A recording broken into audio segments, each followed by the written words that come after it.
Finally সকল জল্পনা কল্পনার অবসান ঘটিয়ে ফেসবুক তাদের নাম পরিবর্তন করেই ফেলল। ওয়েল, এটা নিয়ে আমি গত পরশুদিন আরেকটা ভিডিও বানিয়েছিলাম যে ফেসবুক কেন নাম পাল্টাবে, এবং সেখানে আমি যে রিজনগুলো বলেছিলাম আজকে মার্ক জুকারবার্গের লাইভ দেখে মনে হচ্ছে আসলেই সেই কারণেই তারা ফেসবুকের নাম চেঞ্জ করেছে। সো এখনও যারা আগের ভিডিওটা দেখেননি, আমি কিছুটা সেই ভিডিওর আলোচনা এখানে তুলে ধরবো যেন আপনারা আরও ক্লিয়ারলি বুঝতে পারেন। অ্যাকচুয়ালি ফেসবুক এইটার নামটা কিন্তু চেঞ্জ হচ্ছে না। ফেসবুকের যে কোম্পানি আছে সেই কোম্পানির নামটা পরিবর্তন হচ্ছে। ফেসবুক এখন আরও একটা বড় কোম্পানির আন্ডারে চলে গিয়েছে এবং বড় সেই কোম্পানির নাম হচ্ছে মেটা। এবং মেটার যে লোগোটা আছে এটা আমার কাছে খুব ভালো লাগছে, লোগোটা ইজ ভেরি নাইস। এবং আপনারা হয়তো 2015 সালের সেই গুগলের ঘটনাও জানেন, গুগল যখন মাদার কোম্পানি অ্যালফাবেটের আন্ডারে চলে গেল, সেমভাবেই ফেসবুক এখন আরেকটা মাদার কোম্পানি, বড় একটা আমব্রেলা কোম্পানি যেটা নাম হচ্ছে মেটা, সেটার আন্ডারে চলে গিয়েছে। সো মেটাভার্স তাহলে কি? মেটাভার্স যে এতদিন শুনে আসছিলাম, ওয়েল আমি আগেও বলেছি যে মেটাভার্স কিন্তু একটা ওয়ার্ড যেটা আরও আগে থেকেই মানুষ ইউজ করছে, এবং মেটাভার্স বলতে বোঝাচ্ছে ডিজিটাল একটা ওয়ার্ল্ড, ভার্চুয়াল একটা ওয়ার্ল্ড।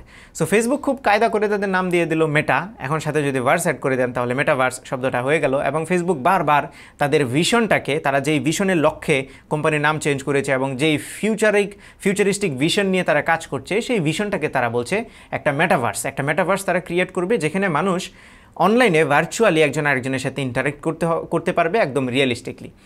এখন আমরা যেভাবে ফেসবুক ইউজ করি, লাইক কোনো কিছু লিখে স্ট্যাটাস দেই কিংবা ছবি আপলোড করি, আপনি যদি তাদের মেটাভার্সের ভিশনটা শুনেন তাহলে এই ফেসবুককে ব্যাকডেটেড মনে হবে। মেটাভার্সের একটা ছোট্ট এক্সাম্পল দিই। লেটস সে আমি আমার কোনো বন্ধুর সাথে কথা বলতে চাই। সো আমি একটা VR হেডসেট মাথায় লাগালাম, লাইক অকিউলাস, লাগানোর পরে আমার ফ্রেন্ডও লাগালো।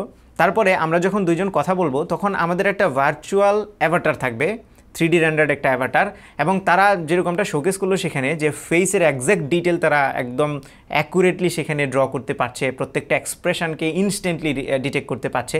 এবং আমি যখন কারোর সাথে কথা বলবো সেই VR হেডসেট মাথায় লাগিয়ে, তখন মনে হবে আমি তার সামনে বসেই কথা বলছি। পাশাপাশি তারা অগমেন্টেড রিয়েলিটি নিয়েও অনেকগুলো ভিশন শেয়ার করলো, কিছু ডেভেলপমেন্টও হয়েছে তাদের, বাট তারা এখন পর্যন্ত যে ভিশনটা শেয়ার করেছে পুরোটা এখনও রিসার্চ এবং স্টাডি পর্যন্তই আছে। এটার কোনো প্রোটোটাইপও এখনও পর্যন্ত সামনে আসে নাই। তার মানে এটা কমপ্লিটলি তাদের একটা প্ল্যান, একটা ভিশন, সেদিকে তারা এগিয়ে যাচ্ছে, তারা রিসার্চ করছে, স্টাডি করছে, এবং তারা বিভিন্ন কোম্পানিকে আমন্ত্রণ জানাচ্ছে তাদের সাথে কাজ করার জন্য। কারণ ফেসবুক একা এই মেটাভার্স তৈরি করতে পারবে না, এখানে প্রচুর ডেভেলপার দরকার, প্রচুর কন্টেন্ট ক্রিয়েটরদের দরকার আছে। সো তারা সেভাবে হয়তো বা কাজ এগিয়ে যাচ্ছে। কবে নাগাদ এই মেটাভার্স কমপ্লিট হবে বা কবে নাগাদ আমরা রিয়েলিস্টিকলি ফেসবুক এখন যতটা জনপ্রিয় তাদের সেই মেটাভার্স কবে এতটা জনপ্রিয় হবে এটা এখনও পর্যন্ত বলা যাচ্ছে না। তবে আমি ধারণা করছি আগামী 10 বছরের আগে তো তারা যে ভিশন শেয়ার করেছে সেই ভিশনটা আমার মনে হয় না যে একদম রিয়েল লাইফে আমরা ইউজ করতে পারবো, বিকজ এটা ট্রুলি রিমার্কেবল একটা ভিশন। মার্ক জুকারবার্গের মানে হ্যাটস অফ টু হিম, তার যে ভিশনটা সেটা আমার কাছে খুবই ভালো লেগেছে, খুবই ফিউচারিস্টিক একটা জিনিস। তবে সে এই কাজটা এই মুহূর্তে কেন করলো এটা কিন্তু আমি আগের ভিডিওতে বলেছিলাম। অ্যান্ড মোস্ট প্রবাবলি ফেসবুক নিয়ে যত কন্ট্রোভার্সি হচ্ছে সেই কন্ট্রোভার্সিটা থেকে একটু বের হওয়ার জন্য, পাশাপাশি ফেসবুকের যে ইনভেস্টররা আছে তাদেরকে একটু অ্যাসিউরেন্স দেওয়ার জন্য মার্ক জুকারবার্গ তার ফিউচার ভিশনটা মানুষের সামনে তুলে ধরেছে। এতে করে ইনভেস্টররা আরেকটু বেশি কনফিডেন্স পাবে যে না, ফেসবুকই একমাত্র তাদের পথ না বিজনেসের, তারা আরও এটাকে এক্সপান্ড করবে, ফেসবুকটাকে সাইডে নিয়ে তারা পুরো একটা আলাদা দুনিয়া তৈরি করবে যেটার অনেক অনেক ব্রাইট ফিউচার আছে। যে কারণে ইনভেস্টররা আরেকটু বেশি শিওর থাকবে, অ্যাসিওরড হবে এবং ফেসবুকের ইনভেস্টমেন্টটা কন্টিনিউ করবে। প্রবাবলি এইটাই হচ্ছে মার্ক জুকারবার্গের মেন প্ল্যান, যে কারণে এখন তারা একটা নতুন আমব্রেলা কোম্পানি তৈরি করেছে যেটার নাম আবারও মেটা।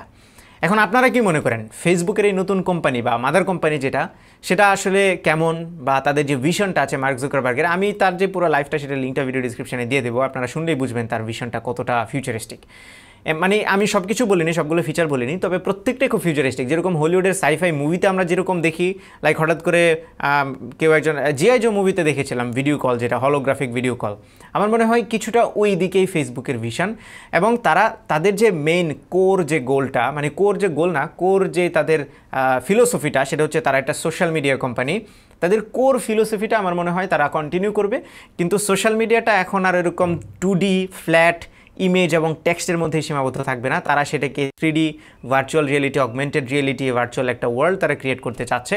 প্রবাবলি সেখানে আপনি বাসায় বসে থেকেই সারা দুনিয়া ট্রাভেল করতে পারবেন, বাসায় বসে থেকেই সবার সাথে দেখা করতে পারবেন, কথা বলতে পারবেন, লাইক একটা ভার্চুয়াল ওয়ার্ল্ড। আমরা যেরকম গেম খেলি, ওপেন ওয়ার্ল্ড গেম যেগুলো আছে, বাসায় বসে থেকে জয়স্টিক দিয়ে পুরা গেমিং ওয়ার্ল্ডটাকে আমরা এক্সপ্লোর করতে পারি।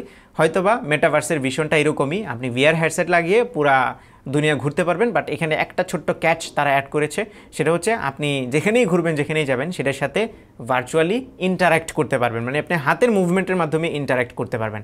আরও অনেক অ্যাডভান্স টেকনোলজি তারা শেয়ার করেছে, বাট এটাই ছিল মোটামুটি একটা সামারি সেই মেটাভার্সের। সো আপনারা কি মনে করেন ফেসবুকের নতুন এই স্টেপ নিয়ে অবশ্যই জানাবেন, এবং মার্ক জুকারবার্গ আসলে তার যে ভিশনটা পরিকল্পনা করছে সেটা আদৌ কি সফল হবে কিনা এটাও আপনারা কমেন্টে জানিয়ে দিন। এই ছিল আমাদের আজকের ভিডিও। আশা করি ভিডিওটি আপনাদের ভালো লেগেছে। যদি ভালো লেগে থাকে তাহলে ভিডিওতে একটা লাইক দেবেন, কমেন্ট করে জানাবেন কেমন লাগলো, আপনার ফ্রেন্ডদের সাথে শেয়ার করতে একদমই ভুলবেন না, আর আমার চ্যানেলে সাবস্ক্রাইব তো মাস্ট। দেখা হবে পরবর্তী ভিডিওতে। টিল দেন টেক কেয়ার, আসসালামু আলাইকুম।